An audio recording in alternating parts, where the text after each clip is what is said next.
Hello, my YouTube family. This is the OG Crypto New Jack coming at you with some juicy news. But before I begin, let me say I'm not a financial advisor. Anything you see or hear in this video is for educational and informational purposes only and should not be considered as financial advice. Remember to do your own research and consult with a qualified professional before making investment decisions. Okay, we're going to begin today looking at the total crypto market cap, and it is at 1.23 trillion, and it's up 0.3%. Coming in at number one is Bitcoin at 30,528. Coming in at number two is Ethereum at 1,887. And our beloved XRP is coming in at number 6 at 47 cents. Taking a look at crypto bubbles, it looks like it's mostly green, with CFX as the top gainer at 10.6%. The Fiat and Greed index is in greed at 64. Okay, we're going to begin the day with a tweet from James K. Phelan.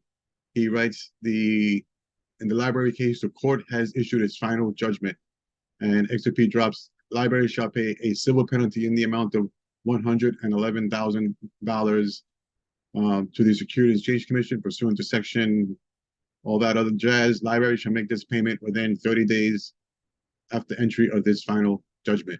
And that's very sad to see, because we know the SEC is just trying to kill crypto, and Lbry really did nothing wrong, in my view. The judge just didn't get it. This is the Lbry's response. The final judgment in the SEC versus Lbry is out. In accordance with the court's order and our promises, we expect to spend the next several months winding down Lbry down entirely. As to what happens to Lbry from here, well, that's up to you. And he goes on to say, the Lbry network has 30 million pieces of content, 1,700,000 on-chain identities, famous content creators, apps used by millions each month, quality open source code, the clearest regulatory standing of any token other than BTC and ETH. Maybe the best is yet to come. And that is just sad to see. Okay, I have a couple of responses from all the attorneys. I'm going to start off with not with John E. Dean. He writes, I asked the judge to clarify that the token itself is not the security, just as Judge Castell did in Telegram. He declined to do so because he said that specific issue wasn't litigated, and he believes in exercising judicial restraint. He wrote, it suffices to say that merely holding LBC or purchasing it for consumptive purposes is insufficient to bring third parties within the purview of the injunction. So I guess that's the best we're going to get out of it. So we're going to have to, I guess, be happy with that for now until Judge Torres makes her decision. And Jungle Link says, it seems like the SEC does point to Lbry in their coin lawsuit, though. And Johnny Dean responded, yes, but they said the judge didn't distinguish between direct and secondary sales, implying he meant all. This, at least, declares he didn't include secondary sales because he took no position. It's weak, but better than nothing. And then Joel Katz responded, it's at least a victory that it was made clear that ordinary use of the token doesn't violate the injunction. Correct, says John Dean. Also, although the judge wouldn't say the token itself is not the security, he said his order doesn't apply to secondary sales because he takes no position. And by recognizing there is a valid consumptive purpose to purchase a token, it triggers the forming case. And moving on, we have Jeremy Hogan's response. The final ruling is out in the SEC versus Lbry case. The judge did not rule on secondary sales, or not surprisingly, the major questions doctrine. He enjoined further violations and issued a penalty. Is a similar result possible in the Ripple case? And he goes on to say, yes, possible, but the court will have to find that there is not enough to fair notice defense to have a trial on the issue. Also, the court will have to find that past and present sales of XRP are investment contracts in order to provide injunctive relief. The injunctive relief will be a big problem for Ripple since it would enjoin sales from escrow, but it's a problem with a possible solution, just a workaround that might interfere with the Ripple's business plans. No ruling on secondary market sales is a status quo ruling, meaning that I don't think Coinbase would relist, but I don't think other exchanges would delist either. What I don't like is the deference the judge shows to the SEC in this final paragraph, and its failure to understand the confusion in the marketplace is very disappointing. In conclusion, this ruling, and indeed this case, provides little market guidance and has protected no one. In fact, it hurt all the people involved. It's just another feather in the SEC hat. That's all. Okay, Bill Morgan chimed in, and he writes, no help to the market from this decision on whether the LBC token itself is a security. The judge sidestepped the issue and then entertained the major questions doctrine. The whole case achieved nothing except harm to one company and its employees. So much for clarity through the courts. And I guess that is the take from all the attorneys. The judge could have ruled in a more distinct and pointed out the secondary sales as it not being involved as far as it being in security, but he failed to do so. Okay, moving on. Fred Rispoli put out, Judge Torres has to address it, as Ripple raised the issue in his second affirmative defense in his answer to SEC's amended complaint. So he goes on to say, to be clear, she has to address is XRP security. And that would be definition involve some discussion on secondary sales, but how deep that discussion goes is up for debate. Okay, we're going to be moving on from that topic. Ripple put out, more than 90% of global finance leaders think blockchain and digital assets will significantly impact business, finance, and society in the next 3 years. Let's break down more crypto trends from our 2023 New Value Report. Number two, 72% of finance decision makers expect to explore tokenization to drive innovation. The business opportunity of tokenized assets is expected to reach 16 trillion by 2030. Number three, 58% of global payment leaders see faster payments as the #1 value prop for incorporating crypto into their cross-border payment business. That is nice to see. Okay, here we have a tweet from Ashley Posper. She puts out, so it's 2014, and Steven Nairoff acquires a piece of paper from the SEC that fits nicely into Lubin's pocket. A few months later, ETH has its ICO where an unknown number of whales purchased Ethereum anonymously.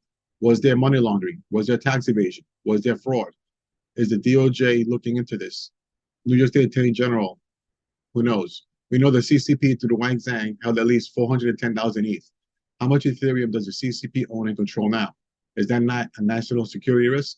NSA.gov.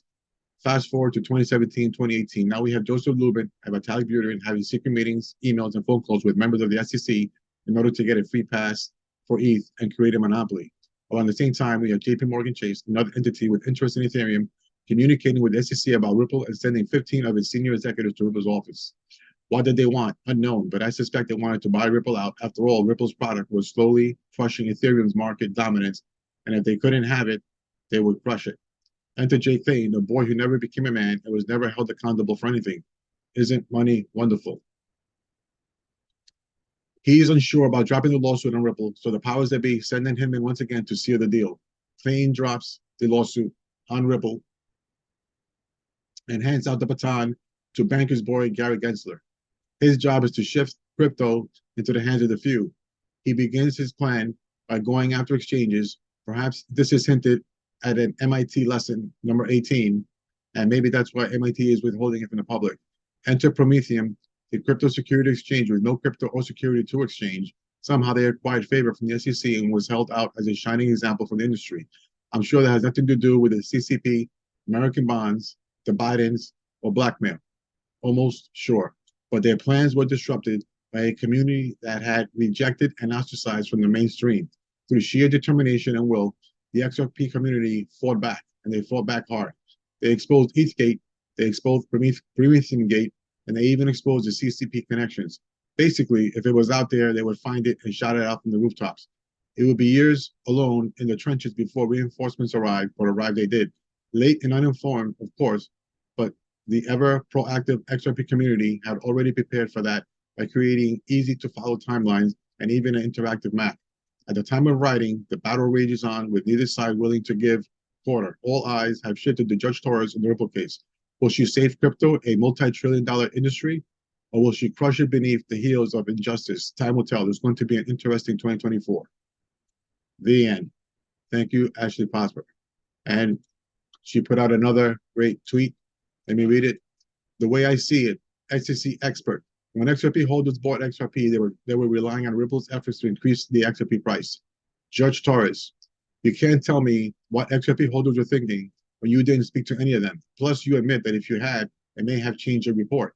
Besides, I have about 3,000 affidavits from actual XRP holders that contradict your conclusion. If that wasn't enough, I have about 15 amici briefs, several of which prove that at least some holders of the XRP token were in fact using it and not just speculating on price. Furthermore, the SEC has failed to produce a single investment contract between Ripple and these XRP holders. Accordingly, at least one of the prongs from the Howey test has not been met. Thus, XRP sold on the secondary market does not constitute the sale of a security. The end. I can't see how Judge Torres concludes that secondary sales of XRP are securities, not with all the above weighing on her. And I 100% agree with that. Okay, moving on. Shout out to Bloomberg Crypto. They put out Bitcoin may reach 120,000 by the end of 2024, standard chartered forecast, as an expected improvement in the crypto miners' fortunes allows them to hold on to more of the tokens. And that is a big 180 degrees, because not that long ago, this is dated December 6, 2022, so it's not even a full year, they had a different expectation. They said Bitcoin price, standard chartered predicts $5,000. So they saw Bitcoin in December of last year going down to 5, and now, a couple months later, they see it going up to 120,000. So, well, at least they are more bullish. Okay, moving on. Shout out to Jack the Rippler. Boom. Saudi Arabia is going to use XRP to settle money. I guess he meant from A to B is the oil money. Saudi, a British bank, launches instant cross-border transfer service for a U.S. corridor powered by Ripple. That is nice to see. Okay, moving on. Shout out to BondCrypt Digital Assets. Says the EU crypto chief vows to strike the right balance as officials begin enforcing landmark MiCA law. Elizabeth Noble is leading the European banking authorities' efforts in the implementation of MiCA and the supervision of the industry. That is nice to see. Shout out to Michael Branch. This is with that UK from the previous. It says here, Ripple submitted a written evidence document to the UK Parliament discussing the benefits of XRP and crypto to the country. So Ripple is continuing to grow and expand outside of the US, and that is very good to see. Okay, moving on. Shout out to Easy. He writes, hey, CZ, when DHS met with the Satoshi Nakamoto, how many individuals were there? And CZ knows, and he has 4 for the 4 Satoshis, but I think that CZ is always putting up 4 to fight the FUD. But either way, very nice. Okay, moving on. Shout out to BondCrypt Digital. He writes, Binance to delist XRP leverage tokens.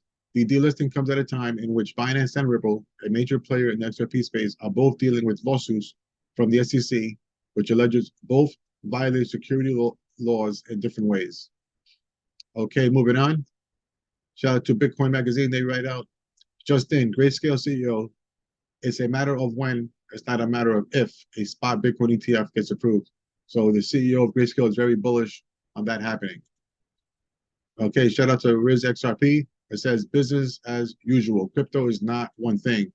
And as you can see from this depiction here, crypto is not one thing. It is mining, investment funds, metaverse, payment processors, proprietary traders, gaming and gambling, centralized exchanges, collectibles, crypto ATMs, digital assets, OTC trading desks, lenders, custodians, decentralized exchanges, asset management, insurance, lending protocols, derivatives, DAOs. And it's just unbelievable where we're headed to. I can't wait for the future to get here. Okay, shout out to Michael Branch. On July 12th, an amended crypto bill by Senators Cynthia Lummis and Kirsten Gillibrand will be submitted. The revamped Responsible Financial Innovation Act aims to classify most crypto assets as commodities, similar to gold. And I really do hope that our Congress can put some regulatory framework in place. Okay, moving on. Bitcoin news. Justin, asset manager Vanguard Group, with over $7 trillion in assets under management, has purchased a 10% stake in Bitcoin miner Riot platforms. Okay, shout out to the Crypto Basic. As the Ripple vs. SEC continues to make airwaves, 2-Bit Idiot believes the ruling is in the horizon and will shape non-Bitcoin digital asset trading in the US. Ripple CLO stakes will also go up. So this is a person who was pretty much anti-Ripple and XRP. It is nice to see him coming on board because he finally has seen the light. And I don't care what he thought in the past, as long as he's on the right side of things. That's all that matters. Welcome aboard. Okay, moving on. Shout out to Mr. Intuitive that he's going to have a Trimmers Only tomorrow night. Let him say it. What's up, fam? Couple updates. Tomorrow night, Trimmers Only, 7:30 p.m. EST. We got Chad Steingraber. He's been hot. We're talking Fed now and what happens next. And second, everybody relax. Why would the judge rule in the Lbry case about secondary sales when that wasn't at issue? The Ripple case could be different. Deaton's entered the arena. The judges allowed him to speak. The conference calls have been filled with XRP holders. So there you have it. Tomorrow night, 7. If you can make it, be there. A lot of great information always. Shout out to Mr. Intuitive. Okay, moving on. Shout out to Cypress Domenicore for this. He puts out, here we go, Wells Fargo, Google, IBM, and Microsoft are leaders in the cloud revolution. They are integrating with distributed ledger technology companies like Hedera Hashgraph to build a new digital infrastructure. Best part is we are still early. Hashtag HBAR, hashtag XRP. Let me play the video. As always, bringing you all the realest research. Check this out. Who we got here? Wells Fargo, Tracy Karen, Senior Executive Vice President, Head of Tech. Listen to what she said about the migration to the cloud. Text that, please. Yeah, well, we're doing a hybrid cloud strategy that we've been, vocal out in the media. We've chosen Google and Microsoft as our 2 partners. We are early in the journey. We have migrated already about 15% of our overall workload, and we'll get to about 20% this year. But we are hoping to start really making the greatest amount of progress next year. Greatest amount of progress next year, Google and Microsoft as their partners, and that we are early on in the freaking journey. This came out a day ago, 178 views. Do you all remember earlier on this year, the global payments leader at IBM said this? Check this out. Let's see. Like it or not, 85% of the world's payments still run through an IBM mainframe. Migrating to the cloud is our destiny. We know this because the cloud is the platform that's going to support payments going forward. We know it because it's frankly going to be the platform for industries everywhere. The cloud is going to be the platform for industries everywhere. Migrating to the cloud is our destiny. 85% of the world's payment infrastructure runs on an IBM mainframe. Did you all hear that? So we got Google, Microsoft, IBM. Do you all understand? Hedera Hashgraph is partnered with Microsoft. Check this out in collaboration with EMTech. What are they attempting to do? Scrolling up to the top of this, a digital cash infrastructure for all with Microsoft. We also know that IBM is also part of Hedera's governing council. We also have Google joins Hedera's governing council. They are building out the new financial infrastructure right in front of your face. Just a day ago, Wells Fargo, Senior Executive Vice President, just openly admitted that they're working with Google and Microsoft on a new cloud infrastructure. Who's heavily involved with Microsoft, IBM, and Google? Hedera Hashgraph. Do you not think that this is all systematically put in place on purpose? Everybody pay attention. Working with Hedera Hashgraph, support the next generation of distributed ledger technology. Who's doing this? Google. Cloud. Pay attention. Yes, we got to pay attention, and that's very good information as always.